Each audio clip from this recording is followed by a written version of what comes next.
وي استاذ انا اون لايف استاذ تفضل. تفضل استاذ. السلام عليكم. السلام عليكم. فيما يخص اليوم احنا رانا قمنا فيما يخص قضيه رشيد نكاز في العداله تاع ايداعه الحبس المؤقت. المهم رانا مشينا عند قاضي التحقيق، طلعنا على التهم المتابع بها رشيد نكاز. اولا من بين التهم هذه جنايه المساس بالوحده الوطنيه والتحريض على حمل السلاح، من بينها كذلك جنايه الشروع في التدبير والتخطيط من اجل عرقله الانتخابات الرئاسيه والتحريض على التجمهر غير المسلح. احنا فيما يخص هذه التهم رانا مشينا عطانا دينا رخصه اتصال ومشينا لسجن تم تحويله لسجن القليعه. مشينا للسجن تاع القليعه انه زرنا رشيد نكاز، فهمتني. هو الان والله حاجه اللي حيرني بها وكيسموه نفتخر انه باللي كيسموه عنده معنويات مرتفعه لدرجه ما تصورش، لانك قال لي اللي تاعي واني دخلت للسجن والشي اللي فيما يخص الاجراءات سقسيتو على الاجراءات، اسكو الاجراءات اسكو نستأنفوا امر الايداع نديرو كذا. قال لي ما دير حتى اجراء وما دير حتى اجراء وما نقابل حتى الدفاع وما يوقفش معايا حتى الاستجواب في الموضوع. قال لك انايا راني قابل الحبس، انايا راني قابل الحبس، راني قابل الحبس. والحبس قال لي كيسموه الشرف ليا اني دخلت الحبس باش الناس اللي كانت تقول يا ودي رشيد نكاز باللي فوالا انه باللي هو تابع للنظام وفوالا ديك الحمد لله يا ربي انه دخلت للجزائر، دخلت الحبس في الجزائر، وانه باللي اللي يشكك في المصداقيه تاع رشيد نكاز ولا كذا ولا كذا. قال لك الحمد لله انه هذا فخر ليا وشرف ليا، والقضيه تبقى بيناتنا احنا كجزائريين. وانايا دخلت في الحبس بموجب العداله الجزائريه، ما رحتش انه دخلوني الحبس في جهه واحده اخرى وكذا ولا كذا. وزيد قال لك باللي انه ما كان حتى انسان يدخل روحه في القضيه تاعي ولا في الاخرى تاعي، ويوجه رساله للشعب الجزائري انه قال لك باللي انا في معنويات مرتفعه، وانه الشيء اللي يزيدني فخر انه باللي انه قابل الحبس وقابل الحبس، والشيء اللي راهي باغيه الدوله الجزائريه ديرو راني معاه. هذه هي كما قال لك، وهذا ميساج كما قال لك ميساج للشعب الجزائري. وحنايا رانا بصفتو كالمحامي تاعو الشخصي والممثل القانوني تاعو. المهم انا اول حاجه اللي نزيدوا نوروا بها الشعب الجزائري انه قال لك قضيه التحقيق اللي يودي لك عارف التهم اللي متابع بها العقوبه تاع الاعدام. قال له ما يهمنيش، انا اليوم راني امام كيسموه راني امام العداله الجزائريه، والمهم ما يهمني حتى شيء. وجيت للجزائر وما كان حتى شيء نخاف، كاين ربي سبحانه اللي نخافوا منه. هذا هو الحاجه اللي كما قال لك الاخر. وهذا يزيد كما قال لك تزيد عزيمه وتزيد اراده لهذا الشخص. داكور استاذ دوك عندي بعض الاسئله نسقسيهم لك. راك شفت بعض القناه المأجوره، قناه الشتاء اللي قالوا عليك انك البارحه رحت للسفير الفرنسي ورشيد نكاز عنده جنسيه فرنسيه وعنده جواز سفر احمر وهكذا. واش تقدر تجاوبهم استاذ؟ احنا الشيء اللي نقولوا احنا ما مشينا حتى اللي كيسموه حتى للسفاره ولا ما مشينا حتى لانه انا نهضر لك بصفتو محامي تاعو الشخصي والممثل القانوني تاعو. ما كان حتى اي مؤيد دفاع يدلي لي بالتصريحات ما عدا اللي ندلي بها انايا. اللي راه يقول لك باللي مشى للسفاره الفرنسيه احنا نقولوا حسبي الله ونعم الوكيل. اللي راه يقول لك رشيد نكاز ما تنزلش الجنسيه الفرنسيه راه ما عندنا وثيقه رسميه ممضيه من الدوله الفرنسيه بان رشيد نكاز فعلا في 2013 تنازل على الجنسيه الفرنسيه. لكن احنا الشيء اللي نقولوه احنا نقولوا لهذه القنوات نقول لهم ربي يهديكم، ربي يهديكم. انسان يا اخي على الاقل الصدق والمصداقيه، حتى وإلا ما تبغوش هذا الناس ما تشوهولوش الصوره تاعو، ما ديروش شي ما داروش. تجي تقولوا باللي المحامي مشى للسفاره الفرنسيه وطلب من السفير الفرنسي وكذا كذا، هذا كله كذب في كذب. انسان واحد الانسان بات قبل ربكم سبحانه، ما كان لا تجرب الانسان. والحمد لله راه يقول لك الحمد لله راه في معنويات مرتفعه.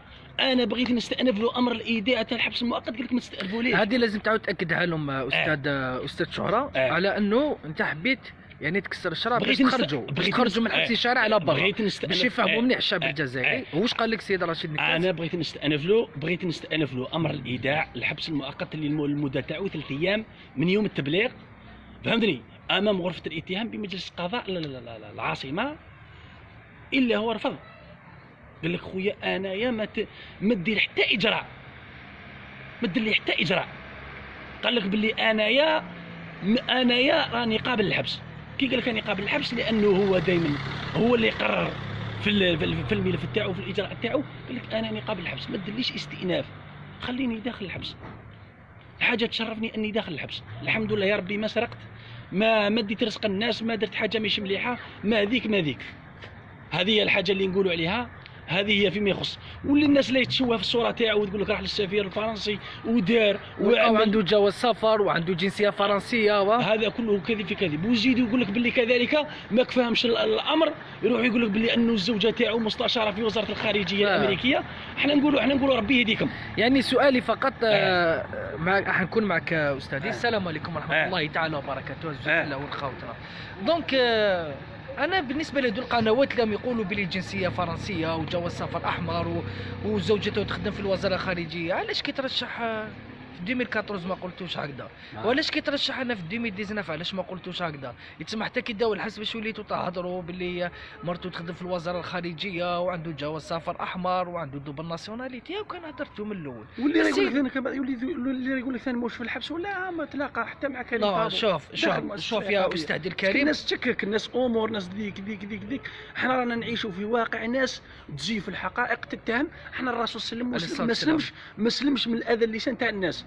احنا الناس تقول لك باللي فوالا الحمد لله، وقال لك القضيه تاعي ما نقبل حتى اي دوله ولا اي حاجه ولا اي جهه ولا اي اخرى تدخل في القضيه تاعي. القضيه تاعي داخل اروقه العداله الجزائريه. داكور. ولهذا بلغ رساله، لاني البارح شفت مباشر من يعني درت لكم فيديو تسجيل. كان رشيد نكاز عارف انه داخل للسجن، كي يجي الجزائر عارف روح بلي يدخل السجن، ولا هذا بعث لي فيديو مسجل بلي حتى واحد ما يدخل روحه من العائله تاعو كما شفتوه البارحه. وكما كان الحال كي نشرتو هكذاك وزاد كلم خوه. انا الرساله تاعي الله يحفظك، الله يسترك ما تدخلش روحك، ما عندك حتى حق باش تدخل روحك ولا او باش تهضر. حنا ماشي تهنينا من عائله البوتفليقه، تجينا عائله الاخرى اللي يهضروا كاع يتك بنفسهم، يجينا السعيد واحد اخر وناصر واحد اخر. ولهذا الله يسترك ما تدخلش روحك، اقعد تماك في فرنسا وارتاح بنفسك وارتاح بروحك.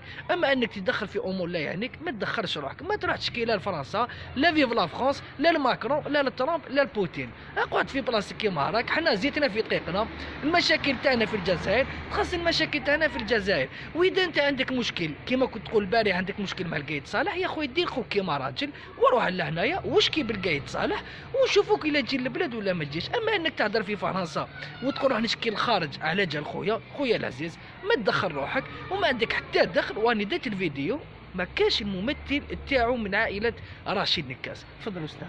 هذا الشيء اللي نقوله. انا اللي نقول لك باللي معنوياته والله العلي العظيم والله ما تصورهم. قال لي الحمد لله الناس اللي كانت تقول رشيد نكاس اجو تاع النظام، قال لك هاني مبين يا خويا الحمد لله. وقال لك اعطيت باللي انه حتى الزوجه تاعو ما تدخلش روحها، قعد يفهم ما تدخلش روحك، انه الامر تاعي مرهون بالجزائر باروقه العداله الجزائريه. ما كاش انسان يدخل روحه، ما كان لا كيما يقول لك باللي ناس امنا تابع للامريكان تابع لفرنسا تابع لذيك. قال لك ما كان حتى شيء. قال لك انا داخل العداله الجزائريه محامي انه نهار اللي جاو يحضروا سمعوه في الضبطيه ومن بعد سمعوه في المركز عنتر الرجوع يهبطوه للمحكمه الدار البيضاء. كي الحق عند القاضي الحق عند وكيل الجمهوريه قال له المحامي، قال له مانيش قابل محامي، انني قابل ندخل الحبس باش انني قابل ندخل الحبس. الحمد لله يا ربي انه اني قابل ندخل الحبس وما دخلتش هذا الحبس، دخلت سارق ولا دخلت حاجه واحده اخرى. ودخل الحبس في الجزائر. الحمد لله يا رب. فهمتني؟ هذا ميساج لكم خاوتي الاعزاز، انه الحبس في بلادك ما عندك ما تخاف. راك في بلادك وراك مع ولاد بلادك، ما عندكم ما تخافوا. ولا متو تموتوا في بلادكم. واللي عنده هضره يجي يهضر هنا في البلاد، ما يهضرش في الخارج. هذه الرساله تاعنا خاوتنا.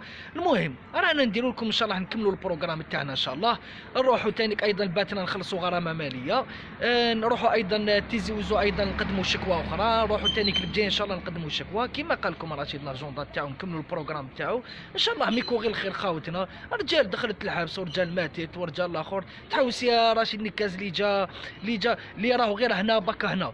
ما سي با باغي خاوتنا. معليش حنا نقول لكم صامدون صامدون، والناس هادوما الناس اللي تكذب ولا راهي تقول بلي جنسيه فرنسيه وزوجته تخدم في لي زافير اترونجير في امريكا وعنده جواز سفر احمر وكذا، نقول لهم يا خاوتي نهلوا الشيطان، هاكو تعرفوا ربي من صفات المسلمين ما كاش الكذب، حرام عليكم حرام عليكم، وعيب علينا تتحاسبوا على جالنا حنايا، يخافوا ربي سبحانه. على الاقل كما قال لكم الاستاذ، حتى وانكم تكرهونا وما تحبوناش، ولكن قول الحق ولو كان مرة، قول الحق بالصح، ما تقولوش قول الحق بالدليل، ما تقولوش فقط لانك سمعت، لانك عندك مشكل شخصي معايا. انا الشيطان خاوتنا، حتى انه في قاضي التحقيق ما قالش على انه عامل ولا عامل موزمبيق او الموساد او ديجياسيا او باريس او امريكا او بوتين او كذا، لا خاوتنا. والحمد لله يا ربي، حنا كي نجو هنا في الجزائر وعارف روحه بالله يدخل السجن هكذاك وجا. كاين ناس ثاني فكره اخرى اللي قالوا باللي الجواز السفر تاعو لقاوه عنده في كي جا من المطار. ثم خاوتنا على بالك بليكم رشيد الكاس كان عارف بالله يدوه الحبس، يتسمى حتى وين كان حقيقه عنده جواز سفر احمر راكو حابين يجوا به باش يقولوا بلي انت عندك دوبل ناسيوناليتي. يا خاوتي نهلوا الشيطان، خدموا شويه راسكم. ايضا دليل اخر، اذا كانت حقيقه عنده دوبل ناسيوناليتي، كيف كومون ساسفي تكون عنده بطاقه اقامه؟ دوك خير سواء بطاقة إقامة ولا جواز سفر أحمر وعنده بطاقة إقامة، ما يعني على أنه ما عندوش الجنسية الفرنسية. ورانا جبدنا لكم شهادة الميلاد تاعو خسرها مكتوبة بلي لا بير دو سا ناسيوناليتي اون 2013. واش نزيد لكم بليس كو سا؟ ولهذا يا خاوتي الجزائريين الله يحفظكم الله يستركم، ما تكذبوش. تكرهني معليش يا خويا، معليش يا خويا، كرهني كيما حبيت. إلا كرهتني ما تحفر لي قبل، ولا حبيتني ما تبني لي قصر، ولكن حرام عليك انك تكذب. هذه واحدة. ثانيا رسالة ثانية، الله يحفظك الله يسترك الأخ من عائلة رشيد نكاس، ما تدخلش روحك في الأمور السياسية تاعنا، الله يسترك ما تدخلش روحك. ولا كحيت تروح تشكي بالخارج ولا كذا، حبيت دير كيما بن صالح روح شكي كيما بن صالح، ولكن ما تشكيش علينا حنايا زيتنا في دقيقنا. عندنا امور مع الجزائر مع السلطه مع العصابه او سميها كيما حبيت، حنا بيناتنا معلاش تدخل في الخارج، الا الضعيف هو اللي يدخل الخارج. غير اللي ما فيش، سمحوا لي على هذه الكلمه، غير اللي ليس من الرجوله انك تدخل الخارج في امور داخليه. اسكو انت تقدر تدخل رجال في امور الخاصه تاعك في دارك؟ ما تقدرش تقول لي ما نقدرش. اذا واحد ما يدخل روحه واللي راح يشكي الخارج، انا بالنسبه لي ما فيهش الرجوله وما هوش راجل. بون استاذ كلمه اخيره. هذه كلمه اخيره، احنا الحمد لله يا ربي، احنا لا شوف صنت لي وهذا الانسان كيما راهم يقولوا عامل ولا تابع الحاجه، حنا نجريو باش ندخلوه للحبس. انا نجري لانه انا ما يشرفنيش انسان يخون بلاده ويخون الشرف تاع البلاد ولا كذا، ولا يتعامل مع جهات اجنبيه باش يكسر مؤسسات الدوله كالجيش كالمخابرات كذيك. الحمد لله لانه في الدار كاين عائله في الدار تصيب خاوه في بعضهم بعض ما يتفاهموش، لانه هذا الانسان الحمد لله يا ربي، حتى وانه ماناش متفاهمين مع السلطه، لكن انسان عمرنا لا نجيبوا البراني يجي قدامنا ولا نحوسوا هذه البلاد ندخلوها في دوامه، ولا نحوسوا نديروا بلبله في البلاد ولا ما نديروش. الحمد لله يا ربي، لا كنا حنا ناويين الشر لهذه البلاد ولا ناويين حاجه مش مليحه، ان شاء الله يا ربي الموت تجي لينا حنا قبل ما تجي لهذو الناس ان شاء الله يا ربي. بارك الله فيك استاذ. كلمه اخيره، رشيد نكاز راهو طالع للمورال هكذا باش يريح شويه تانيك بزاف هو كونغا كل خطراوين هكذا باش يروبوزي شويه. قالوا لكم بالنسبه للمحاماه المحامين بارك الله فيهم، الناس بزاف اساتذه اتصلوا بيا الله غالب، قال لكم ما نسحق ماشي يعني من باب الاحترام انه واحد ما يجي يدافع عليه، حكموا عليه 20 سنه حكموا عليه 40 سنه حكموا عليه 60 سنه، هو اللي خير هكذايا. المهم دخل الحبس لانه ناضل، دخل الحبس لانه جاته الغيره على بلاده وعلى ثروة بلاده، دخل الحبس لانه قال كلمه الحق، ما دخلش الحبس لانه سرق، ما دخلش الحبس لانه باع البلاد، ما دخلش الحبس لانه قتل الشعب الجزائري، ما دخلش الحبس لانه قتل بوضياف، ما دخلش الحبس لانه هو اللي سرق 10,000 ولا 100,000 مليار دولار هديه. الحمد لله دخل لانه مناضل وقال كلمه الحق، ودخل على باله بالله يدخل وجا البلاد ودخل الحبس في بلاده، يكفيه فخرا انه دخل في بلاده وانه جزائري. خوتنا نتلاقاو في ساعه الخير ان شاء الله، واش يكون جديد رانا نخبروكم ديما، والسلام عليكم ورحمه الله تعالى وبركاته.